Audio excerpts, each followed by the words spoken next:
We've become accustomed to others running our lives and handed over most of our personal responsibility, including ownership of our children, cars and homes, unbeknown to us, which we allowed to happen because we didn't pay attention. And yes, there is evidence we've been interfered with on many levels and also undertaught. But once aware, do we have the balls or the gumption to correct those ills?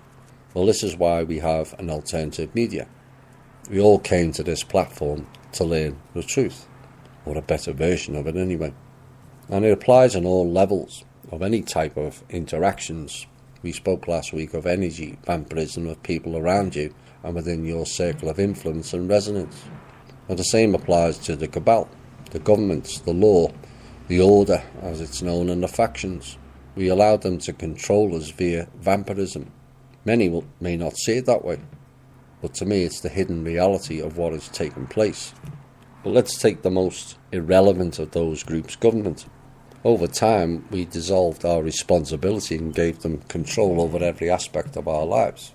Control of our money, how we spend it, make laws or remove more, decide to boom and bust economies, give us illusion of voting for a different candidate or party as the right way forward. And the worst aspect is made virtually a whole population forget that the monies governments have is ours, not theirs. You'd be amazed if you said that to people, or how many screw their heads up. What do you mean? So what we've got is a disconnect of society where a lot of people rely on the government to run their lives and our money. And yet the funny thing is, the government people don't even run their own lives, never mind ours. This is what people have to understand. This is where your deep state and your agencies and families and factions come in. They run it.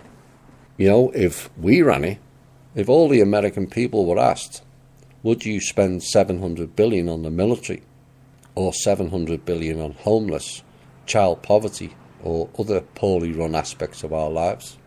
What would you do? It's fairly obvious, isn't it? But what have we, the people, got out of spending $700 billion each year? Where is our return and what is essentially our investment? Again, people forget that. They're investing our money in the military, not in the people. Are we safer for that $700 billion investment? No. Do we get new beneficial technology out of it? No. Do they protect us? No. So why do we allow it? Unless we are getting real benefit out of it, which would involve them going to war on the criminal elites and not poor defensive countries, then that money, to me, is being badly wasted. Is it not? And this has to be some of the things that need to be corrected going forward, and quickly, in my opinion.